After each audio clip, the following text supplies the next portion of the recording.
Hey, it's Ryan from Upfit Supply, and in this video we're going to be installing the DuraTherm Ceiling Liners in our RAM ProMaster. Let's get into it.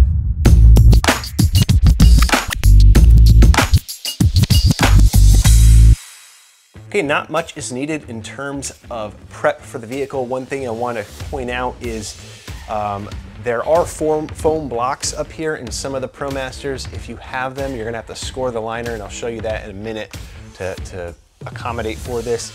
We actually have this one out. We're gonna remove this one just so it's even, so we're not gonna be scoring that, but just take that into consideration when you're putting in the ceiling liners. Now for the 159-inch wheelbase regular body length, there's two panels. There's gonna be a forward panel and then a rear panel, and you actually join them with a joiner strip. So we're gonna start with our forward panel after we remove that foam block.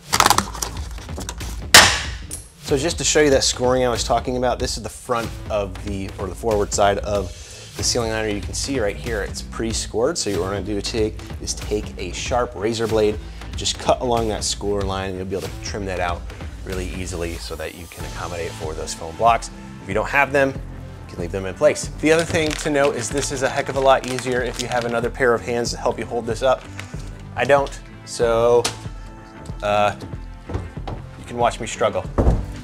Another thing I'm going to do before I'm up there just one-handed trying to find holes is I'm going to clear out the debris in these holes to make it easier for me to see where I'm going to be mounting these in the cross members on the ceiling.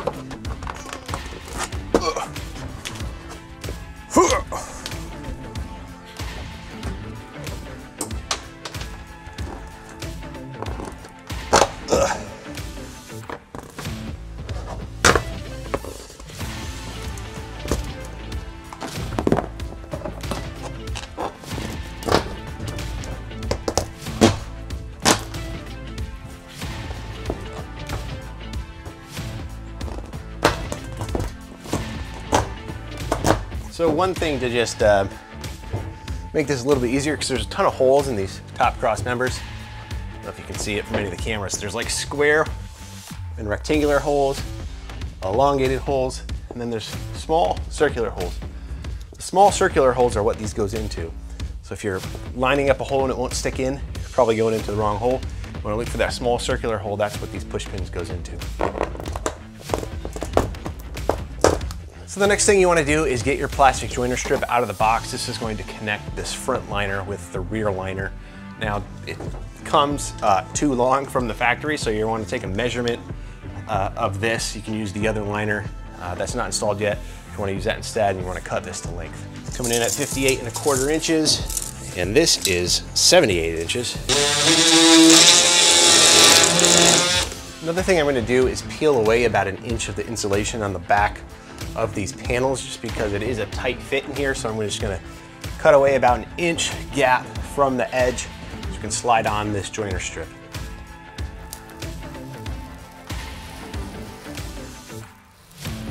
This is a lot easier to do before the liner's installed. So hopefully you're watching this before you're starting your work. All right, our joiner strip, there's a long edge which goes on top or facing the van. And then there's kind of a curved part that's a little bit shorter. That's going to be what you see when you're looking up at it. Just going to slide this in place.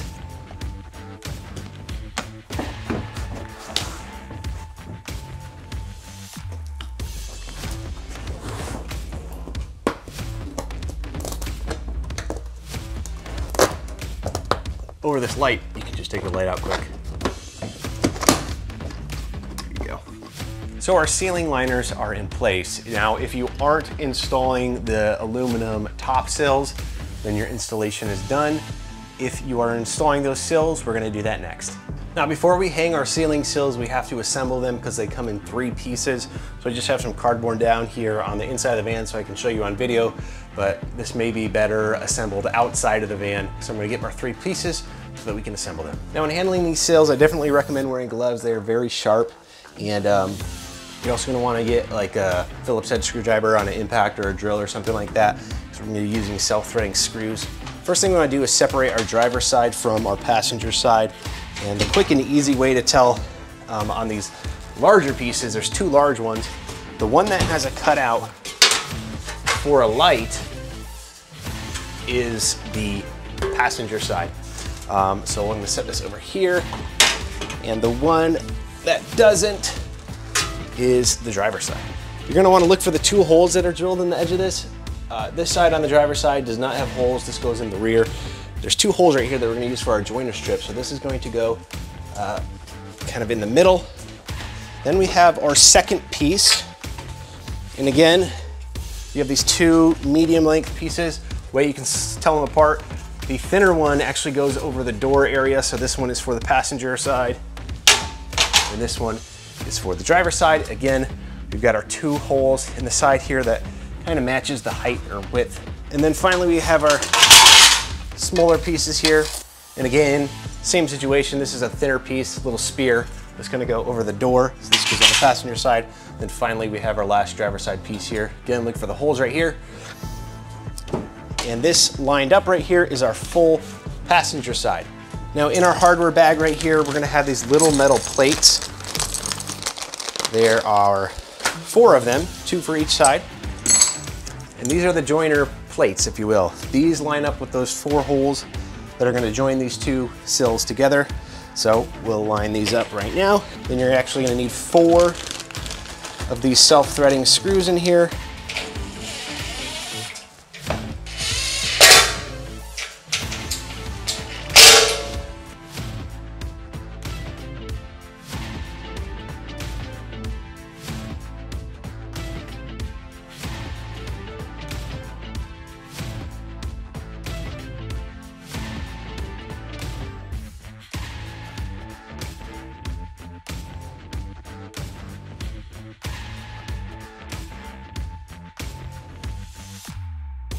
All right, this is another one of those situations where it'd be nice to have another set of hands.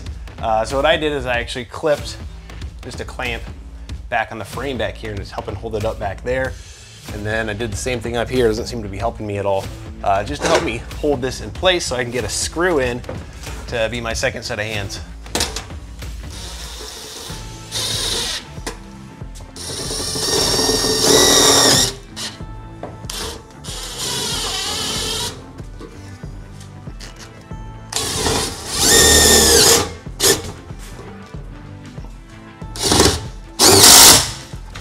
So on the bottom here, we have one that goes in the sheet metal right here on this C-pillar.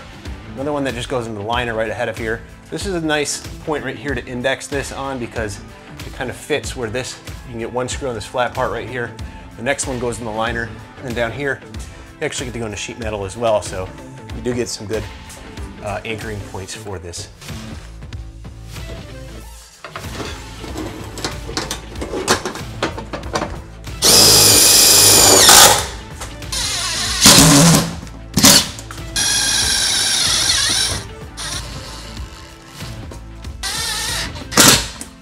So now we have our ceiling liners in, our ceiling sills in. We actually put these lights in, so if you're watching our ceiling liner install video, we did this as part of a ceiling light install. So if you're interested in how we put these in, make sure you check out that video. We just did that before we put in the sills to make it a little bit easier to fish our wire out to the center of the van.